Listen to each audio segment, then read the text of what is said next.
and welcome to the live physio session. My name is Charlotte and I'm one of the physiotherapists here at Kate Bell's Physiotherapy and Wellness. And I'm happy to be answering some of your questions. So we're excited to be hosting a regular Live with a Physio video each week. Basically because we hear so often people say, I can't make it to physio, I've got children to look after, I've got a busy work, busy lifestyle, and I just don't have time to come and see a physiotherapist. So we thought, why not bring physio to you? So basically the idea of this video is to give you the opportunity to ask any questions you want, whether it's emailing us, writing a comment on here, posting on here, whichever way we'll try and get back to you either on this video or next video, and hopefully give you a few tips and a bit of advice to help you with your problem. Got to remember that all the advice we give on here is just based on the questions you've asked. We obviously haven't done any prior assessments to the question that you've asked. And if we feel that this is not the place to discuss the problem that you've asked, then we will recommend further action if it's needed. Okay, so we'll get started. I've got a few questions from last week that have been emailed in. So the first question is from Beth. So Beth asks, I've recently started playing netball for my local netball team, but my ankles feel really unstable and occasionally feel like I'm going to go over on them. A year or two ago I went over on my ankle and it was really swollen and bruised at the time, but since then I've had no real problems. Other than netball, all I do is running, which normally doesn't cause any problems either. What can I do to help it, and why does it feel so unstable while playing netball? So Beth, first of all, thanks for that question, great question. A lot of people actually come in with quite similar problems. Often when people go over on their ankles and it swells up, it bruises, generally what people do is rest it, elevate it, pop some ice on to help bring down that swelling and inflammation, hop around on it for a couple of weeks, and then gradually start putting a bit of weight through it and then carrying on with their daily life as and when they feel that they can. Which in a sense, yeah, great thing to do, but rehab is really, really key to ankle injuries, because if you're going to be playing netball, high impact sport, you need to have that strength and stability around that ankle. And if you can imagine you've been off your sport for probably a month or so, haven't been running, haven't been exercising as you would for quite a long time, then all that strength around your ankle is going to deteriorate really. So all the muscles aren't going to be firing like they were. The whole leg itself can become quite weak, and again linking back to the injury that you might have originally done, so whether it's a ligament injury, you might have a bit less stability there. So the first thing I'll say to you is, what rehab did you do when you first went over on your ankle? Was it a case of you just gradually returned back to your sport, or did you do some strengthening stuff? Did you do some balance work, some proprioception work? So that is the first thing I'd really need to ask from that. So like I say, we'll probably go down the route of you maybe didn't necessarily do the rehab you should have done, which would answer a bit why it feels like it's unstable while playing netball. So the first thing I would say is have a look at your range of movement in your ankle, compare it to right and left. Does it move the same as your right? Is it a bit stiff in some areas? Right, I don't know which ankle it was, sorry, it could be right or left. But whichever ankle it was that you went over on, compare it to the good side and see, first of all, is the range of movement the same? Next, I'll then look at muscle power. Okay, so there's just some simple tests like heel raises, so comparing how many heel raises you can do on your good ankle as opposed to how many heel raises you can do on your bad ankle. And if it's quite even, then brilliant, but you'll probably find that your bad ankle, those muscles deteriorate, become quite tired a lot quicker than your good ankle. So that sort of gives you a bit of an indication as well that the muscles around that ankle are quite weak. And if your muscles are weak, then they're not going to be firing up like they need to when you're playing netball. Alongside looking at your muscle power, the next thing I would do is looking at your proprioception and your balance. That's your body's ability to know where you are in space. So in netball, really, really important thing. So really simple way to check your balance is just standing on one leg. And similar to the other exercises, just compare it to your good side. So stand on your good side first, count how long you could stand there for, hopefully you probably could stand there all day, and then compare to your bad side. Is it similar, or are you finding that actually you're wobbling all over the place? It's a lot harder to maintain that balance. So when you've sort of then figured out from there how different they are, they might be the same, they might be completely different, and that'll give you a good indication as to why it's giving way. So it might be poor balance. it might be weakness, it might be poor range of movement that's stopping your ankle working how it should be. The reason why you've probably found that during running it's been okay is because running's very much straight line movements and your ankle's not having to work hugely hard while running, unless obviously you're going under lots of uneven surfaces, rocky terrain, those sorts of things. But assuming you've sort of just been doing your basic road running, your ankle doesn't have to work too hard on the road, as opposed to your netball, where your netball's completely different to your running, because obviously in netball you've got a lot of stop-start, single leg work, landing on one foot, so it's completely different, a lot more dynamic to your running. So that's probably why you maybe didn't necessarily notice your ankle feeling unstable with your running as opposed to your netball. So if, for instance, you find, yeah, my ankle's a little bit stiffer, there's some really easy range of movement exercises you can do, depending on what movement's stiff. If it's sort of the dorsiflexion, so bringing those feet up towards you, you can pop a towel around your ankle and pull that ankle up towards you. Or you can hang off the edge of a step, just pushing your heel down as far as you can, just to try and increase that dorsiflexion a little bit more. If it's your plantar flexion, so the pointing of your ankle, that feels a little bit stiffer, again, you can point it, you can use your other foot to push down even further, just to increase that plantar flexion a little bit more. Again, you can even use your hand. You can even use your hand just to try and help move it a little bit into that plantar flex position. The same with sort of your inversion, eversion. You can use your hand to try and move it towards the right movement, and the opposite way as well. But there's loads of different ways you can try and help increase that range of movement. From a strength point of view, again, really good exercise are your heel raises, because if you've had an ankle injury, quite often people's calves become quite weak. So again, off the edge of a step or on a flat surface, lots of single leg heel raises on your affected side, up and down, to try and build up that strength of your calf as best as possible. Again, you can use a TheraBand, so popping a TheraBand around your foot and just pressing that heel down, those toes down rather, against that TheraBand's quite nice. If it was your lateral ligaments of your ankle, which you originally injured, which it probably is, they're the most common ones to injure just because of the structure of your ankle. A good one is, again, sorry, probably can't see it too well here, holding the band away to the inside of your foot, just turn the ankle out against that band. That's going to work all those nice perineal muscles that run down the side of your leg, and it's going to work all those muscles that run around the ankle. So just turning that foot out against that band. Again, if it was more the inside of your ankle that you injured, less common, but if it was, again, you just pop that band on the opposite side, okay? And then you just turn that foot in against that band. So again, it's going to work all the muscles that run medially down the inside of your ankle. Okay, so they're really nice exercises, really easy exercises. Again, you can pull your foot up against that band too, just to work those muscles that run down the front of your shin. Really nice, easy, simple exercises to get going with, just to try and start building up some of that strength around your ankle.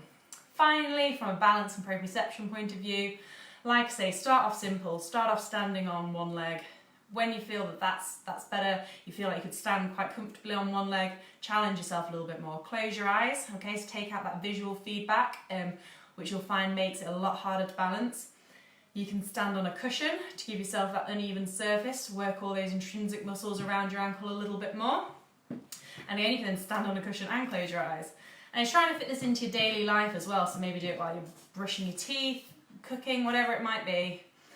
Whenever you get a chance to stand on one leg, give it a go, close your eyes and try and match both ankles so you have the same amount, same ability to sort of balance on both sides as best as possible.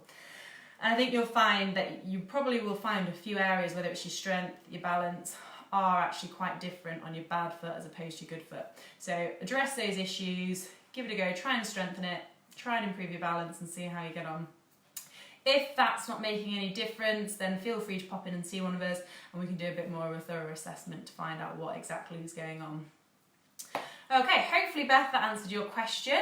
Yeah, lovely. So, next question, Janet. Okay, Janet asks, my daughter is 17 and she has a painful hip. She says when she walks, she feels a pop over her hip. She hasn't fallen and there hasn't been any trauma to her hip, but I am worried that it is only going to get worse. Janet says her daughter isn't very active, however, is wondering whether or not to try something like Team Pilates. What is your opinion on why it's popping, and do you think Pilates would be beneficial to her? Okay, so Janet, thanks very much for your question. It can be quite scary when your daughter says, my hip pops every time I walk, it's really painful. And in most cases, it's nothing to worry about. Other things to bear in mind that are maybe a little bit more worrying are things such as your hip dysplasia, which isn't very common, okay, which is basically where the socket of your hip joint isn't as deep as it should be. So when the child's born, the hip joint socket isn't that deep, and it can sometimes cause a little bit of subluxing with the hip joint. But again, not very common, but just something to bear in mind. Other things it could be is sort of a labral issue. So your labrum is a ring of cartilage that sort of forms around that socket, which helps to keep that hip joint in place. Sometimes people are born with sort of slightly different anatomy, which can cause a bit of irritation and a bit of structural problems with your labrum, or repetitive movements can cause a bit of a labral injury. But again, there's not been any real trauma and she's young, so I wouldn't necessarily suspect it to be sort of labral. The big thing that we find in children with popping hip is something called snapping hip, okay? And that sounds really quite scary, but snapping hip isn't as scary as it sounds. All it is a tendon in your hip, so either your tendon that runs down the side of your leg, so your ITB, or it's your iliotibial band, or hip flexor tendon as well. That can sometimes cause a bit of a snapping sensation.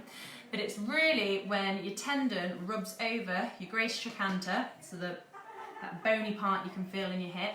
When the tendon moves over that, it causes a bit of a pop, a bit of a snapping sensation, okay?